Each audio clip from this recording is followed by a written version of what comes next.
if you want to support the show, any of the shows, either this or whichever show, I'm not on right now because it's just a blanket ad for all of them, and the website, you can go to bewareofspoilers.com.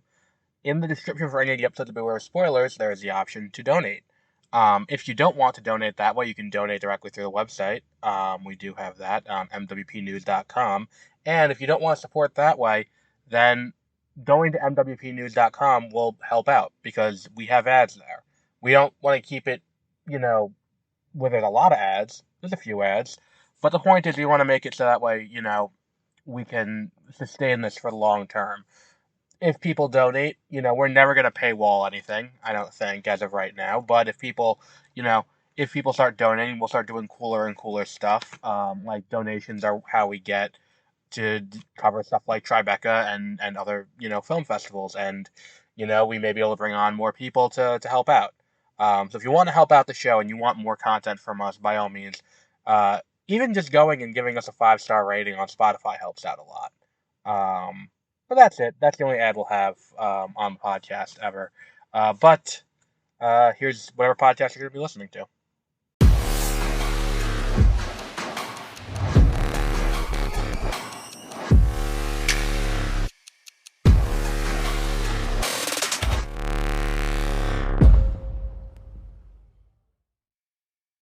Good morning, and welcome to the Backlog Files. I am Adam. So, I find myself in a weird place with this game we're here to talk about today. And what that weird place is that this game, and it's a situation we were in last year too, back in February. We talked about this game, Big Ambitions, which, for those who weren't, who don't know, Big Ambitions is this, like, business simulator. I would say it's arguably the best of the business simulator-like games, where it's like you have, like, Restaurant Simulator and, like, Trader Life Simulator and stuff like that, where you're just buying shit, selling shit, that kind of shit over and over and over again. It This is arguably the best version of that. And then there were also some life sim aspects that I did really dig. Now, I played that game in early access. So what ended up happening was, when I reviewed it, I said, look, this game may not feel like a lot right now. Right now, it feels kind of empty. It feels like there are it's feature incomplete. It feels like there's a lot of things that could come down the line that could make this something really great. Like, I was playing it and I was like, this would be a really great game if they added in other NPCs and they added in, like, social systems and things like that. I never really went back to it to see if they ever did that, but that was kind of the place that I was in with that, where it's like, this is the perfect template for something really cool coming down the line in the future. I feel kind of the same way about Retrowave World, which is the game that just came out last week. I forgot the studio's name, I should have written it down, where it is, I guess the best way to do it is, like, it's not a cozy simulator. Like, we have the cozy or the cozy games. This is not that. This is more of a chill simulator. It's a very chill experience. You drive around the city, you do these small missions, you got this cool car, you can buy more cars. It's got this, like, 80s, 90s retro vibe to it. It's got some great retro wave music, and you just drive around and just kind of chill. Like, I think with more features in the future, this could be a great game.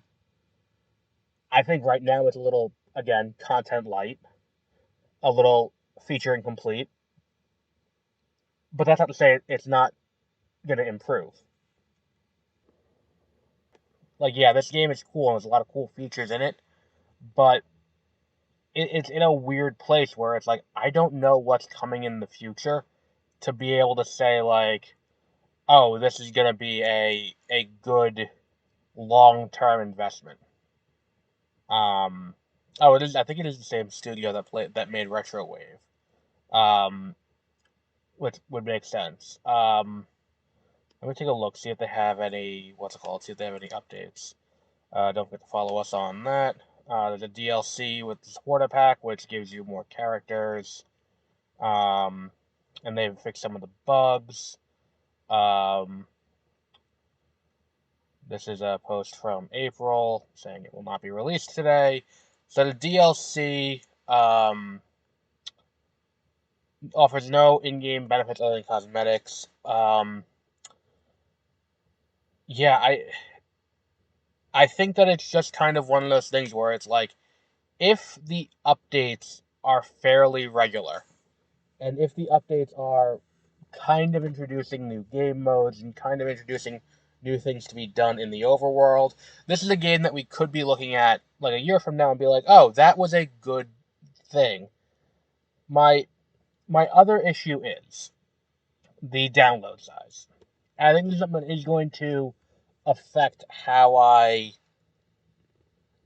interact with this game going forward. My issue is the game is 30 gigabytes on install, which is kind of big for the amount that this game actually has in it.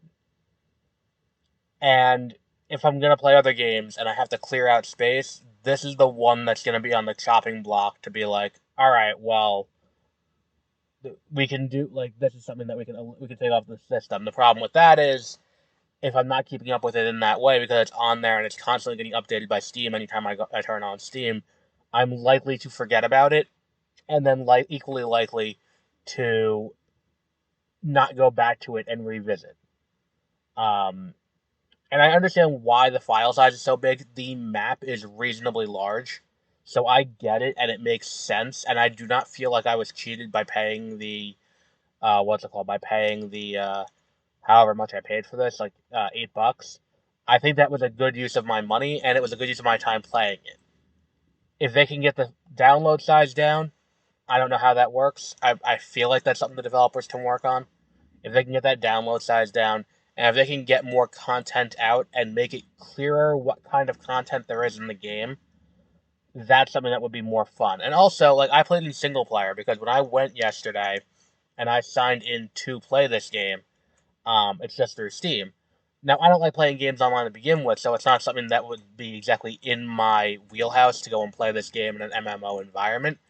And there's no weapons or anything, so it's not like you're playing GTA online, which I did very briefly back in like 2015, in 2016. It's like, it's not like that kind of situation. It's, you're sitting there in this, like when I looked, you see the list of servers, only one server. And again, this was not me playing at a ridiculous time. This was me playing at around 11 o'clock p.m. Eastern, so you're in like the prime time of the evening for other parts of the country, if not the rest of the world. The fact that there were only 5 people signed in is the kind of thing that also makes me think this game is not going to be supported very much long term. Um, and again, this is a thing where it's like, considering how much of this game is cosmetic stuff, maybe paying an upfront fee for that plus another DLC pack already for an early access game is necessarily the best move to get people in on the ground floor of this independent release. Um, so look, I enjoyed it. I enjoyed my time with this game. This game would be 5 stars on our scale. I think it's very much worth the money. I think anyone who enjoys games like this and just like want a place to chill, like, this is a very chill experience. I just don't think that this is a game that is going to end up with the legs required for it to be great. And I think that kind of, let's take a quick look back. Like, Big Ambition did add in some cool stuff. Big Ambition just added, they had a reasonably large update fairly recently, um, where they added in, back in April, where they added in Rivals, and that was in the 0.5 update. They're still in early access. I think that is the kind of thing that we need to look at this as, and that is, if you are doing an early access game, I think you need to have a roadmap at release, and b a commitment that, hey, we're gonna continue to support this for a while to make it great. Because, like, for every game that kind of fizzles out in this, you could have a game that's like No Man's Sky, which started out as one of the bigger failure stories in the gaming industry, but is now one of the bigger success stories, or a game like Stardew Valley, which the games that I like most are the ones that are continue to be updated constantly for free and can fulfill and can give a fulfilling experience. Well, that's the thing with this too. It's like I want to say No Man's Sky is just slightly larger than this. I'm not 100% on that though. But we'll wrap up there for today. Next week we have Pokemon Ranger, the original for the Nintendo DS, on Tuesday, and then on Thursday we'll be talking about Paper Mario: The Thousand Year Door remaster. So until then, have a great rest of your